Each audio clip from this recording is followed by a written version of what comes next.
علیہ وسلم نے فرمایا، ترمذی کی روایت ہے، لازماً میری امت پر وہ حالات آ کر رہیں گے جو بنی اسرائیل پر آئے تھے، بالکل اسی طرح جیسے ایک جوتا دوسرے جوتے کی بالکل مشابہ ہوتا ہے، برابر ہوتا ہے۔ تو آج اگر ہم اپنا جائزہ لیں، جیسے ڈاکٹر صاحب نے بھی ارشاد فرمایا، آپ نے بھی توجہ دلائی، آج ہمارا عالم کیا ہے؟ دعویٰ ہے کہ مسلمان ہیں، ٹھیک، اور ہم نمازیں ضائع کر کے بھی مسلمان ہیں، ہم زکوٰۃ میں ڈنڈی مار کر بھی مسلمان ہیں، ہم روزوں کو جان بوجھ کر چھوڑ کر بھی مسلمان ہیں، ہم حج جو کہ فرض ہو، صاحب استطاعت کی بات ہو رہا ہوں، وہ ضائع کیے بغیر بھی مسلمان ہیں، ہم سود خوری کر کے اللہ اور اللہ کے رسول علیہ السلام سے جنگ کے مرتکب ہوں، ہم تب بھی مسلمان ہیں، ہم بے حیائی کو پروموٹ کر کے جو ہے وہ پھیلا کر اللہ کے غضب کو دعوت دیں، ہم پھر بھی مسلمان ہیں، ہم ملاوٹ کریں پھر بھی مسلمان ہیں۔ اور ہماری تمنا کیا ہے؟ آج ہم سے کوئی پوچھے کہ یہودی کہاں جائے گا، ہم فٹ کہتے ہیں کہ جہنم میں جائے گا، نصرانی کہاں جائے گا، ہم فوراً کہتے ہیں جہنم میں جائے گا، فلاں کافر کہاں جائے گا، وہ فوراً کہتے ہیں جہنم میں جائے گا، اور ہم کہاں جائیں گے؟ ہم جنت میں جائیں گے۔ Is it so simple؟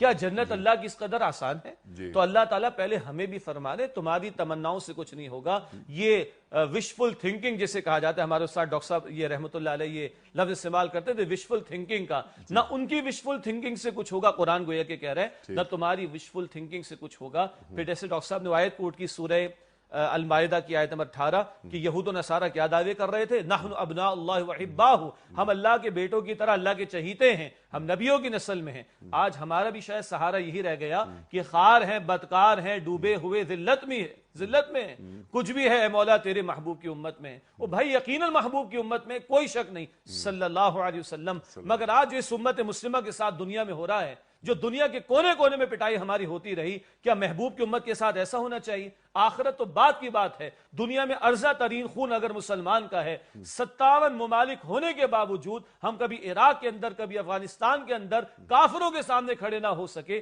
تو کیا یہ خیر امت قرار پانے کی مستحق نظر آتی ہے امت آج کے دور کے اندر؟ تو یہ جو آج ہماری وشفل تھنکنگ ہے، قرآن اس کا ذکر کر رہا ہے، نہ ان کی تمناؤں سے کچھ ہوگا، نہ تمہاری تمناؤں سے کچھ ہوگا۔ جب آپ گفتگو فرما رہے تھے تو بہت سادہ سی بات دل میں آئی تھی، آپ مجھے بتائیے انیس صاحب،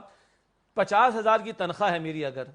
کیا تمناؤں سے ملتی ہے مجھے؟ کبھی گھر بیٹھے کبھی مجھے ملتی؟ میرے بچے کو میں نے اسکول میں ایڈمیشن دلا رکھا ہے، اس کے میں اے سٹارز چاہتا ہوں، کل اس کو میں ماسٹر اور پی ایچ ڈی اور ایم فل کرانا، نہ جانے کیا کچھ کرانا چاہتا ہوں، کیا تمناؤں سے یہ بھی مجھے مل سکتا ہے؟ تمنا سے میرے بچے کو 100 روپے کی آئس کریم نہیں مل سکتی، تمنا سے مجھے اور آپ کو محض تمنا کرنے سے 50,000 کی تنخواہ نہیں مل سکتی۔ آپ اور میں ہم تمنا کر کے چاہیں کہ اللہ مل جائے، اللہ کے رسول مل جائیں، اور اللہ کی جنت مل جائے، اور آخرت کی ابد الآباد کی ہمیشہ کی زندگی کی کامیاب مل جائے، ہم کس خوش فہمی کے اندر مبتلا ہیں؟ تو قرآن اس مقام پر بے عملی،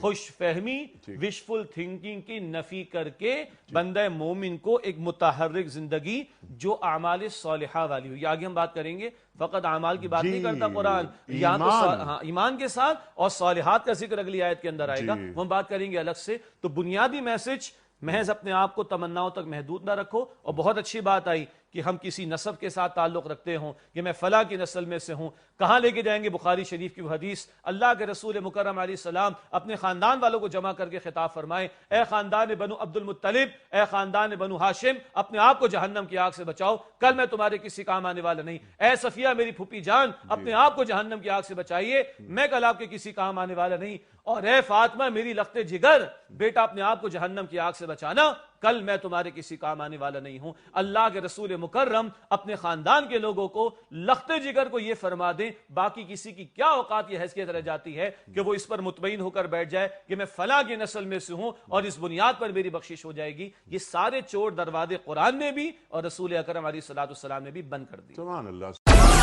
ڈاؤن لوڈ موج۔